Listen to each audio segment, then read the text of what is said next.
Je voulais juste qu'on ouvre une parenthèse parce qu'on sait que la situation est terrible pour les Mahorais, entre insécurité et insalubrité. Le 101e département français est dans une souffrance absolue. Et vous voulez nous montrer une vidéo d'une extrême violence à Mayotte qui sont arrivées ces dernières heures. Il ne s'agit pas d'un barrage, parce qu'il y en a eu beaucoup ces derniers temps, mais d'une rixe dans un centre commercial à Mamoudzou, la capitale de Mayotte. On voit des jeunes s'affronter à coups de machette. Est-ce que vous pouvez nous dire quelle est cette vidéo? Quelles sont les informations que vous avez pu obtenir? D'abord, peut-être qu'on la regarde. Bah oui, on la regarde ensemble. C'est une séquence, donc ça se passe à Mamoudzou. C'était hier? C'est ça, lundi, ouais. Lundi, donc à Mamoudzou, dans un centre commercial. C'est terrifiant.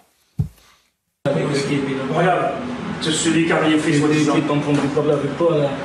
Ah oui, il a une machette.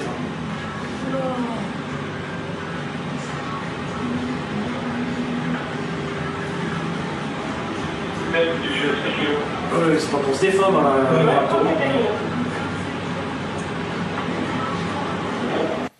Des jeunes qui s'affrontent à la machette dans un centre commercial. C'est terrible pour nous, c'est banal à Mayotte. En fait, ce qu'il faut déjà expliquer, donc là, c'est les images de vidéosurveillance de la galerie commerçante. Ça s'est passé donc effectivement aux alentours de 18h. On le voit d'ailleurs sur les images. Dans un centre commercial. Alors, ce qu'on sait, c'est qu'il y a 3 personnes qui ont été interpellées par la BAC. Ce sont des jeunes qui sont connus des services de police, notamment parce qu'ils sont justement dans des bandes qui s'affrontent entre quartiers. En fait, ces bandes, faut bien comprendre, soit elles font des barrages justement pour aller racketter les gens, les voler, etc.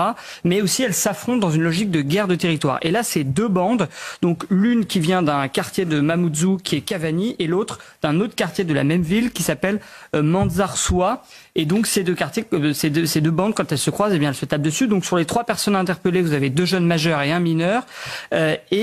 Certains sont nés à Mayotte, mais beaucoup viennent des Comores. C'est le problème récurrent, c'est-à-dire que ce sont souvent des jeunes, très jeunes. On rappelle ce chiffre, près de 50% de la population de Mayotte est comorienne. Nés à Mayotte, d'origine comorienne, et qui sont livrés à eux-mêmes et qui commettent des violences extrêmement graves. On le voit là avec... Est étrangère. Tout simplement, 50% de la population de Mayotte est étrangère. Bon, il n'y a pas beaucoup de débat à avoir. On sait évidemment, Régis, que la situation est particulièrement tendue. L'insécurité à son comble à Mayotte. Là, ça se passe à la machette et c'est le quotidien des Mahorais. On n'a pas le sentiment d'être en France. On le répète à chaque fois qu'on parle de ce 101e département français. Non, ce qui se passe, c'est que quand vous êtes à Mayotte, la machette, ça s'appelle le chombo là-bas. Tout à fait. C'est un outil, c'est un outil de défense. Moi, je me souviens d'avoir fait un documentaire. J'ai fait un documentaire il y a quelques années à Mayotte. J'avais rencontré une communauté de hippies. Eh bien, ils se baladaient. Une communauté de hippies. Des hippies, d'accord. Ouais, des groupes hippies. Ils se baladaient avec des chombos. C'est-à-dire, c'était leur manière en disant attention, parfois on le sort. Quand il y a des gamins qui essayent de venir nous piquer des trucs. En fait, il y a un climat à Mayotte d'insécurité permanente. Les gens ne sortent pas la nuit, à partir d'une certaine heure. Ils mettent des bouts de verre sur les murs de leur propriété et ils restent calfeutrés chez eux. Ils osent pas sortir. Et puis, voilà, quand ils sortent armés. Donc, on a vu ce prof massacré la semaine dernière aussi avec Amaury. Et c'est une situation où ça existe. Là, vous dites 2 quartiers de Mamoudzou, mais ça existe un peu partout dans l'île. Vous avez des rivalités entre villages où la manière pour que les bandes se cherchent.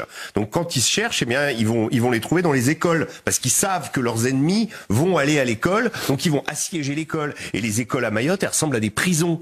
Et vous avez quoi à Mayotte? Vous avez des gendarmes, des compagnies de gendarmes qui viennent assurer la sécurité pour la rentrée des classes tous les jours. Donc voilà. Vous avez même des policiers qui font, j'avais lu ça, qui portent des casques dans leur salle de classe pour au cas où ils se prendraient des pierres, puisqu'en fait ces écoles sont très régulièrement caillassées. Caillassées, ouais, voilà, c'est la méthode. C'est terrible.